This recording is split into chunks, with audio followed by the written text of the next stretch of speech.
ਉਸ ਵੇਲੇ ਹੁੰਦਾ ਸਕੂਲ ਹੈਗਾ ਸੀ, ਕੱਚਾ ਸੀ। ਅੱਛਾ ਹਾਂ ਅਗਾ ਹੁਣ ਮਸੀਤ ਆ ਜੀ ਬਾਬਾ ਜੀ ਦਾ ਪਿੰਡ ਜੀ ਜੁੱਤਿਆਂ ਵਾਲੀ ਜੋਤਾਂ ਵਾਲੀ ਪਿੰਡ ਦੇ ਵਿੱਚ ਹੀ ਘੁੰਮ ਰਿਹਾ ਸੀ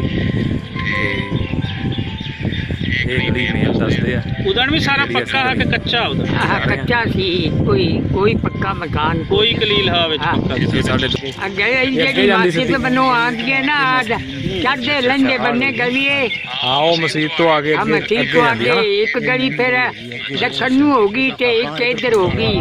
ਹਾਂ ਅੱਛਾ ਬੰਨੇ। ਇਹ ਅੱਗੇ ਜਾ ਰਹੀ ਹੈ ਜੀ ਰੋਡ ਢਾਬਾ ਭੁੱਲਰ ਵਾਲਾ ਜਿਹਦੀ ਬਾਬਾ ਜੀ ਗੱਲ ਕਰ ਰਹੇ ਕੰਦੂ ਖੇੜਾ ਹਾਂ ਕੰਦੂ ਖੜਾ ਇਹ ਉਧਰ ਨੂੰ ਜਾ ਰਹੀ ਹੈ ਤੇ ਗਲੀ ਭੁੱਲਣਾ ਨਾਲ ਗਲੀ ਤੋਂ ਅੱਗੇ ਰੋਡ ਆ ਜਾਏਗੀ ਵਾਹ। ਉਹ ਜਾਂਦੀ ਢਾਬਾ ਭੁੱਲਰ ਵਾਲਾ ਹਾਂ ਤੇ ਪੱਤਾ ਖੇੜਾ ਹਾਂ ਫੱਟਾ ਖੇੜਾ ਕੋਨੀ ਸੀ ਕਿਹੜਾ ਕੇਰਾ ਸੀ ਉਦੋਂ ਹਾਂ ਕਿਹੜਾ ਸਿੱਖਾਂ ਦਾ ਹਾਂ ਉਹ ਛੱਪੜ ਜੀ ਦੇ ਬਾਬਾ ਜੀ ਨੇ ਗੱਲ ਕੀਤੀ ਹੈ ਨਾ ਉਹ ਛੱਪੜ ਵੀ ਆ ਰਿਹਾ ਜੀ ਮੇਨ ਅੱਗੇ। ਗਲੀ ਉਸੇ ਛੱਪੜ ਨੂੰ ਜਾਂਦੀ ਹੈ। ਹਾਂ ਆਉਣਾ ਜਿਹੜੀ ਗਲੀ ਜਾਂਦੀ ਪਈ ਇਹ ਇਹ ਬਹੁਤ ਛੱਪੜ ਛੱਪੜ ਇਹ ਵੀ ਰੋਡ ਆ ਗਈ ਪਿੰਡ ਬਾਹਰ ਤੁਹਾਡੇ ਆ ਗਈ ਉਹ ਜ਼ਹਿਨ ਦੇ ਵਿੱਚ ਵੀ ਕਿਵੇਂ ਕਿਵੇਂ ਹਾਂ ਮੈਨੂੰ ਅੱਗੇ ਜਾ ਪਤਾ ਕੇ ਹੈ ਢਾਬਾ ਉਹ ਗਲੀ ਰਾਜਸਥਾਨ ਜਾਂਦੀ ਦੇ ਪਈ ਵਿੱਚ ਹੈ ਹਾਂ ਮਾਨਗੜ੍ਹ ਸੰਗਰੀਆ ਇਸ ਸਾਈਡ ਕੁਤਬ ਚਲੀ ਤੇ ਰਾਜ ਤੋਂ ਅੱਗੇ ਰਾਜਸਥਾਨ ਚ ਨਿਕਲ ਜਾਂਦੀ ਹੈ। ਹਾਂ ਇੱਥੋਂ 2 ਕਿਲੋਮੀਟਰ ਹੈ ਜੀ ਰਾਜਸਥਾਨ ਸਾਹਿਬ। ਹਾਂ ਸਿਰਫ 2 ਕਿਲੋਮੀਟਰ ਰਾਜਸਥਾਨ ਦੀ ਹੱਦ ਹੈ ਤੇ ਇਹ ਸਾਰਾ ਇਹ ਇਹਨਾਂ ਦੀ ਪਿੰਡ ਦੀ ਡਿਸਪੈਂਸਰੀ ਹੈ ਸਰਕਾਰੀ ਤੇ ਇਹ ਰੋਡ ਪਿੱਛੋਂ ਆ ਰਹੀ ਹੈ ਲੋਹਗੜ੍ਹ ਡੱਬ ਵਾਲੀ ਤੋਂ। ਲੋਗੜ ਡੱਬ ਵਾਲੀ ਭੁੱਲਰ ਵਾਲਾ ਹਾਂ ਇਹ ਅੱਗੇ ਭੁੱਲਰ ਵਾਲਾ ਵੀ ਨਿਕਲ ਜਾਂਦੀ ਹੈ ਨਾ ਹਾਂ ਭੁੱਲਰ ਵਾਲਾ ਵੀ ਇਹੀ ਜਾਂਦੀ ਹੈ। ਨਹੀਂ ਨਹੀਂ ਇਹ ਨਹੀਂ ਜੀ ਭੁੱਲਣਾ ਅੱਛਾ ਵਿੱਚੋਂ ਇੱਧਰੋਂ ਅੱਗੇ ਭੁੱਲਰ ਦਿਖੇਗੀ ਵਾਲਾ ਗਈ ਤੇ ਇਹਦਾ ਪੱਤਾ ਖੇੜਾ ਚਲੀ ਜਾਂਦੀ ਪੰਜਾਬ ਸੈਂਟਰ ਹੋ ਜਾਂਦੀ ਹਾਂ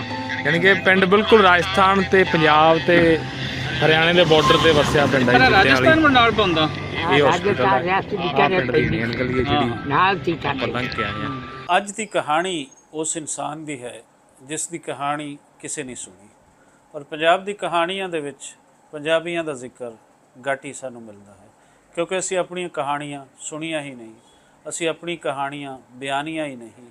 ਸਾਨੂੰ ਹਮੇਸ਼ਾ ਲੋਕਾਂ ਦੀਆਂ ਕਹਾਣੀਆਂ ਬਿਆਨਣ ਤੇ ਲਾਇਆ ਗਿਆ ਔਰ ਅਸੀਂ ਪੰਜਾਬ ਤੋਂ ਦੂਰ ਦੁਰੇਡੇ ਦੇਸ਼ਾਂ ਦੀਆਂ ਕਹਾਣੀਆਂ ਬਿਆਨ ਕਰਦੇ ਹਾਂ, ਉਹਨਾਂ ਤੇ ਫਖਰ ਕਰਦੇ ਹਾਂ, ਉਹਨਾਂ ਨੂੰ ਨਿਸਾਬ ਦਾ ਹਿੱਸਾ ਬਣਾਉਂਦੇ ਹਾਂ। ਅੱਜ ਦੀ ਕਹਾਣੀ ਬਾਬਾ ਨਜ਼ਰ ਮੁਹੰਮਦ ਦੀ ਹੈ। ਬਾਬਾ ਨਜ਼ਰ ਮੁਹੰਮਦ ਜਿਹੜੇ ਜੰਮੇ ਜਾਏ ਜੋਤਾਂ ਵਾਲੀ ਪਿੰਡ ਦੱਬ ਵਾਲੀ ਇੰਡੀਆ ਮੌਜੂਦਾ ਦੇ ਵਿੱਚ।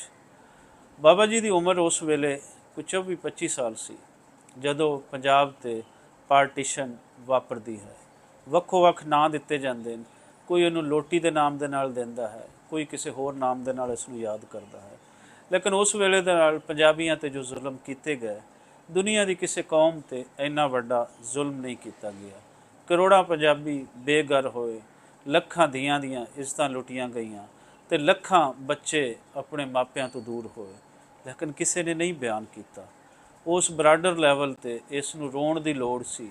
ਉਸ ਵੇਲੇ ਦੀਆਂ ਸਿਆਸਤਾਂ ਦੇ ਅੰਦਰ ਕਿਹੜੇ ਜ਼ਹਿਰ ਜਿਹੜੇ ਸਨ ਉਹ ਇੰਜ ਪਰੋਏ ਗਏ ਸਨ ਜਿਨ੍ਹਾਂ ਨੇ ਇਨਸਾਨਾਂ ਦੇ ਗਲੇ ਕੱਟੇ। ਬਾਬਾ ਨਜ਼ਰ ਮੁਹੰਮਦ ਉਸ ਤੋਂ ਬਾਅਦ ਆਉਂਦੇ ਹਨ ਡਿਸਟ੍ਰਿਕਟ ਬਹਾਵਲ ਨਗਰ ਡੂੰਗਾ ਬੁੰਗਾ ਦੇ ਨੇੜੇ ਔਰ ਡੂੰਗਾ ਬੁੰਗਾ ਤੋਂ ਬਾਅਦ ਚੱਲਦੇ ਹੋਏ ਅਗਲੀ ਅਲਾਟਮੈਂਟ ਉਹਨਾਂ ਦੀ ਜਾਂ ਅਗਲੀ ਜ਼ਮੀਨ ਜਿਹੜੇ ਉਹ ਖਰੀਦਦੇ ਹਨ ਉਹ ਮੌਜ਼ਾ ਖੈਰ ਸ਼ਾਹ ਦਰਿਆ ਦੇ ਕੰਢੇ ਤੇ ਤਹਿਸੀਲ ਮੰਚਨਾਬਾਦ ਡਿਸਟ੍ਰਿਕਟ ਬਹਾਵਲ ਨਗਰ ਦੇ ਵਿੱਚ ਆਬਾਦ ਹੁੰਦੇ ਹਨ, ਜਿੱਥੇ ਉਹ ਲੰਬੇ ਸਮੇਂ ਤੋਂ ਪਿਛਲੇ ਆਬਾਦ ਹਨ।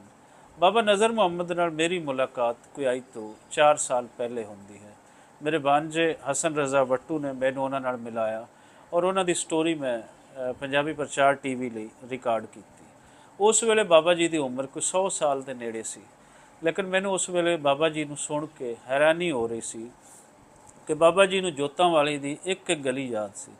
ਬਾਬਾ ਜੀ ਨੂੰ ਛੱਪੜ ਤੋਂ ਚੜ੍ਹਦੇ ਵਾਲੇ ਪਾਸੇ ਔਰ ਲਹਿੰਦੇ ਵਾਲੇ ਪਾਸੇ ਔਰ ਦੂਜੇ ਪਾਸੇ ਦੀਆਂ ਉਹ ਗਲੀਆਂ ਉਹਨਾਂ ਦੀ ਅੱਖਾਂ ਦੇ ਵਿੱਚ ਇੰਜ ਬੋਲ ਰਹੀਆਂ ਸਨ ਜਿੰਜ ਉਹ ਨਕਸ਼ਾ ਬਣਾ ਰਹੇ ਸਨ, ਮੈਨੂੰ ਨਜ਼ਰ ਆ ਰਹੀ ਸੀ। ਉਹ ਦੱਸ ਰਹੇ ਸਨ ਕਿ ਇੱਥੇ ਸਾਡਾ ਘਰ ਹੁੰਦਾ ਸੀ, ਇਸ ਘਰ ਤੋਂ ਨਾਲ ਦਾ ਘਰ ਫਲਾਣੇ ਦਾ ਹੁੰਦਾ ਸੀ, ਉਸ ਤੋਂ ਅਗਲਾ ਫਲਾਣੇ ਦਾ। ਉਹਨਾਂ ਨੂੰ ਉਹ ਸਾਰੇ ਖਾਨਦਾਨ ਯਾਦ ਸੀ।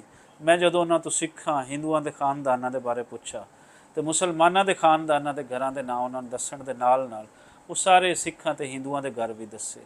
ਉਸ ਤੋਂ ਬਾਅਦ ਫਿਰ ਮੇਰੀ ਭਾਲ ਸ਼ੁਰੂ ਹੋ ਗਈ ਕਿ ਮੈਂ ਕੋਈ ਉੱਥੋਂ ਦਾ ਬੰਦਾ ਲੱਭਾਂ ਜਿਹੜਾ ਬਾਬਾ ਜੀ ਦੇ ਪਿੰਡ ਦਾ ਹੋਵੇ, ਕਿਉਂਕਿ ਮੈਂ ਵਾਅਦਾ ਕਰਕੇ ਆਇਆ ਸੀ ਕਿ ਬਾਬਾ ਜੀ ਮੈਂ ਤੁਹਾਨੂੰ ਉਹ ਤੁਹਾਡਾ ਪਿੰਡ ਵਿਖਾਵਾਂਗਾ। ਸੋ ਬਾਬਾ ਜੀ ਦੇ ਵਾਅਦੇ ਦੇ ਮੁਤਾਬਿਕ ਮੈਂ ਆਪਣੇ ਦੋਸਤ ਅੰਗਰੇਜ਼ ਸਿੰਘ ਨੂੰ ਕਾਲ ਕੀਤੀ ਜਿਹੜੇ ਦੱਬ ਵਾਲੀ ਦੇ ਰਹਿਣ ਵਾਲੇ ਨੇ। ਅੰਗਰੇਜ਼ ਸਿੰਘ ਉਹਨਾਂ ਨੇ ਮਿਹਰਬਾਨੀ ਕੀਤੀ, ਉਹ ਗਏ ਉਹਨਾਂ ਪਿੰਡਾਂ ਦੇ ਵਿੱਚ। ਉੱਥੇ ਇੱਕ ਜਾਣਨ ਵਾਲੇ ਮੁੰਡੇ ਪੰਜਾਬੀ ਹਿੰਦੂ ਆਰਵਿੰਦ ਸਾਨੂੰ ਮਿਲੇ। ਆਰਵਿੰਦ ਨੇ ਅੱਗੇ ਹੋਰ ਸਾਡੇ ਤੇ ਮਿਹਰਬਾਨੀ ਕੀਤੀ, ਉਸਨਾਂ ਨੇ ਪੂਰੇ ਪਿੰਡ ਦੀਆਂ ਜਿਹੜੀਆਂ ਵੀਡੀਓ ਸਨ ਉਹ ਬਣਾ ਕੇ ਉਹ ਮੈਨੂੰ ਸੈਂਡ ਕੀਤੀਆਂ। ਉਸ ਤੋਂ ਅਗਲੀ ਵਾਰੀ ਮੈਂ ਲਾਹੌਰ ਤੋਂ ਜਦੋਂ ਬਹਾਵਲ ਨਗਰ ਮਿੰਚਾਵਾਦ ਆਪਣੇ ਪਿੰਡ ਗਿਆ ਤੇ ਮੈਂ ਉਹ ਵੀਡੀਓ ਸਾਰੀਆਂ ਬਾਬਾ ਜੀ ਨੂੰ ਵਿਖਾਉਣ ਵਾਸਤੇ ਲੈ ਗਿਆ ਤੇ ਬਾਬਾ ਜੀ ਨੇ ਉਹ ਸਾਰੀਆਂ ਵੀਡੀਓਜ਼ ਜਿਹੜੇ ਸਨ ਉਹ ਦੇਖ ਰਹੇ ਸਨ ਤੇ ਮੇਰੇ ਤੋਂ ਇੱਕ ਸਵਾਲ ਕੀਤਾ ਕਿ ਯਾਰ ਇਹਦੇ ਵਿੱਚ ਕਬਰਸਤਾਨ ਦੀ ਜਿਹੜੀ ਵੀਡੀਓ ਹੈ ਉਹ ਨਹੀਂ ਹੈ। ਇਸ ਤੋਂ ਪਹਿਲੇ ਜਦੋਂ ਮੈਂ ਇਹਨਾਂ ਦੀ ਪਹਿਲੀ ਵੀਡੀਓ ਰਿਕਾਰਡ ਕਰ ਰਿਹਾ ਸੀ ਤੇ ਉਹਦੇ 'ਚੋਂ ਤਾਂ ਮੈਂ ਪੁੱਛਿਆ ਸੀ ਕਿ ਬਾਬਾ ਜੀ ਤੁਹਾਡੀ ਕੋਈ ਹਯਾਤੀ ਦੀ ਆਖਰੀ ਖਾਹਿਸ਼ ਹੁੰਦੀ ਹੈ ਇਨਸਾਨ ਦੇ ਅੰਦਰ ਜਦੋਂ ਬੁਢਾਪੇ ਤੇ ਆਉਂਦਾ ਹੈ ਤੇ ਇੱਕ ਚੀਜ਼ ਉਹਦੇ ਅੰਦਰ ਕੋਈ ਰਹਿ ਜਾਂਦੀ ਕਿ ਕਾਸ਼ ਇਹ ਕੰਮ ਹੋ ਜਾਂਦਾ। ਤੇ ਬਾਬਾ ਜੀ ਨੇ ਮੈਨੂੰ ਕਿਹਾ ਸੀ ਕਿ ਰਜ਼ਾ ਕਾਸ਼ ਮੈਂ ਆਪਣੀ ਮਾਂ ਦੀ ਕਬਰ ਵੇਖਿਆ ਵਾਂ ਜੋਤਾਂ ਵਾਲੀ। ਤੇ ਉਹ ਮਾਂ ਦੀ ਕਬਰ ਜਿਹੜੀ ਸੀ ਉਹ ਵੇਖਣਾ ਚਾਹੁੰਦੇ ਸੀ, ਉਹਨਾਂ ਦੀ ਖਾਹਿਸ਼ ਸੀ। ਔਰ ਮੈਨੂੰ ਅੱਜ ਵੀ ਯਾਦ ਹੈ ਕਿ ਉਹਨਾਂ ਨੇ ਕਿਹਾ ਕਿ ਚਾਹੇ ਮੈਨੂੰ ਮੱਝ ਵੇਚ ਕੇ ਕਿਉਂ ਨਾ ਜਾਣਾ ਪਵੇ ਤੇ ਮੈਂ ਚਲਾ ਜਾਵਾਂਗਾ, ਆਪਣੀ ਮਾਂ ਦੀ ਕਬਰ ਤੇ ਹਾਜ਼ਰੀ ਦੇ ਆਵਾਂਗਾ। ਸੋ ਮੈਂ ਉਹਨਾਂ ਨੂੰ ਇਹ ਵੀ ਕਿਹਾ ਸੀ ਕਿ ਤੁਹਾਡੀ ਮਾਂ ਦੀ ਕਬਰ ਮੈਂ ਤੁਹਾਨੂੰ ਵਿਖਾਵਾਂਗਾ। ਲੇਕਿਨ ਜਦੋਂ ਮੈਂ ਆਰਪਿੰਦ ਹੋਰਾਂ ਤੋਂ ਪੁੱਛਿਆ ਕਿ ਉਸ ਕਬਰਸਤਾਨ ਦੇ ਵਿੱਚ ਜਿਵੇਂ ਉਹ ਕਬਰ ਦੱਸਦੇ ਨੇ ਆਪਣੀ ਮਾਂ ਦੀ, ਕਿਆ ਉਹ ਲੱਭ ਸਕਦੀ ਹੈ? ਤੇ ਆਰਪਿੰਦ ਹੋਰਾਂ ਨੇ ਮੈਨੂੰ ਦੱਸਿਆ ਕਿ ਹੁਣ ਉੱਥੇ ਕੋਈ ਕਬਰਸਤਾਨ ਨਹੀਂ, ਉੱਥੇ ਫਸਲਾਂ ਹਨ। ਸੋ ਉੱਥੇ ਨਵੇਂ ਖਾੜੇ ਨਿਕਲੇ ਹਨ ਨਹਿਰੀ ਨਿਜ਼ਾਮ ਤੋਂ ਬਾਅਦ ਔਰ ਇਸ ਵੇਲੇ ਉੱਥੇ ਕੋਈ ਕਬਰਸਤਾਨ ਮੌਜੂਦ ਨਹੀਂ। ਉਸ ਤੋਂ ਬਾਅਦ ਬਾਬਾ ਜੀ ਮੈਨੂੰ ਯਾਦ ਕਰਦੇ ਰਹੇ ਕਿ ਕਦੋਂ ਆਏਗਾ, ਕਦੋਂ ਮੈਨੂੰ ਮਾਂ ਦੀ ਕਬਰ ਦਿਖਾਏਗਾ। ਲੇਕਿਨ ਮੈਂ ਫਿਰ ਉਸ ਤੋਂ ਬਾਅਦ ਨਹੀਂ ਗਿਆ। ਜਦੋਂ ਪਹਿਲੀ ਵੀਡੀਓਜ਼ ਉਹਨਾਂ ਦੇ ਪਿੰਡ ਦੀ ਮੈਂ ਉਹਨਾਂ ਨੂੰ ਦਿਖਾ ਦਿੱਤੀ, ਉਸ ਤੋਂ ਬਾਅਦ ਜਦੋਂ ਉਹਨਾਂ ਨੇ ਮੇਰੇ ਤੋਂ ਪੁੱਛਿਆ ਕਿ ਇੱਥੇ ਕਬਰਸਤਾਨ ਦੀ ਵੀਡੀਓ ਨਹੀਂ ਹੈ ਤੇ ਮੈਂ ਇੱਕ ਕੂੜਾ ਵਾਅਦਾ ਉਹਨਾਂ ਦੇ ਨਾਲ ਕਰਕੇ ਆ ਗਿਆ ਕਿ ਮੈਂ ਫਿਰ ਤੁਹਾਨੂੰ ਕਿਤੇ ਦਿਖਾਵਾਂਗਾ। ਸੋ 4 ਸਾਲ ਬਾਬਾ ਜੀ ਮੈਨੂੰ ਉਡੀਕਦੇ ਰਹੇ। ਉਹਨਾਂ ਨੇ ਆਪਣੀ ਮਾਂ ਦੀ ਕਬਰ ਵੇਖਣੀ ਸੀ। ਇੱਕ ਖਾਹਿਸ਼ ਜਿਹੜੀ ਉਹਨਾਂ ਦੇ ਅੰਦਰ ਸੀ ਕਿ ਜੋਤਾਂ ਵਾਲਾ ਦੇ ਵਿੱਚ ਉਹ ਜਿਹੜੀ ਕਬਰ ਹੈ ਉਹ ਮੈਂ ਵੇਖਾਂ ਤਾਂ ਜੇ ਮੇਰਾ ਮਰਨਾ ਸਫਲ ਹੋ ਜਾਵੇ। ਲੇਕਿਨ ਹੋਇਆ ਇਹ ਕਿ ਬਾਬਾ ਜੀ ਉਹ ਕਬਰ ਨਹੀਂ ਵੇਖ ਪਾਏ। ਬਾਬਾ ਜੀ ਆਪਣੀ ਮਾਂ ਦੀ ਕਬਰ ਨੂੰ ਲੱਭਦੇ ਲੱਭਦੇ ਪਿਛਲੇ ਦਿਨੋਂ ਆਪ ਕਬਰ ਹੋ ਗਏ, ਚਲਾਣਾ ਕਰ ਗਏ ਇਸ ਜਹਾਨ ਤੋਂ। ਲੇਕਿਨ ਉਹਨਾਂ ਦੇ ਅੰਦਰ ਉਸ ਦੇਸ਼ ਦੀ ਹਮੇਸ਼ਾ ਜਿਹੜੀ ਸੀ ਚਿਣਗ, ਉਹਨਾਂ ਫਸਲਾਂ ਦੀ ਆਪਣੀਆਂ ਜਿਹੜੀਆਂ ਉਹ ਦੱਸਦੇ ਸਨ, ਆਪਣੀਆਂ ਖੇਤੀਆਂ ਦੇ, ਉਹਨਾਂ ਘਰਾਂ ਦੇ, ਉਹ ਹਮੇਸ਼ਾ ਜਿੰਦੀ ਰਹੀ। ਔਰ ਅਫਸੋਸ ਕਿ ਇਹ ਰਿਆਸਤਾਂ, ਇਹਨਾਂ ਰਿਆਸਤਾਂ ਦੇ ਆਪਸੀ ਨਫ਼ਰਤਾਂ, ਉਹਨਾਂ ਦਾ ਜਿਹੜੀ ਇੱਕ ਅਖੀਰਲੀ ਖਾਹਿਸ਼ ਸੀ ਉਹਨਾਂ ਨੇ ਉਹ ਕਦੀ ਪੂਰੀ ਨਹੀਂ ਹੋਣ ਦਿੱਤੀ। ਉਹ ਨਹੀਂ ਉਹ ਵੇਖ ਪਾਏ ਉਹ ਦੁਬਾਰਾ ਤੋਂ ਪਿੰਡ।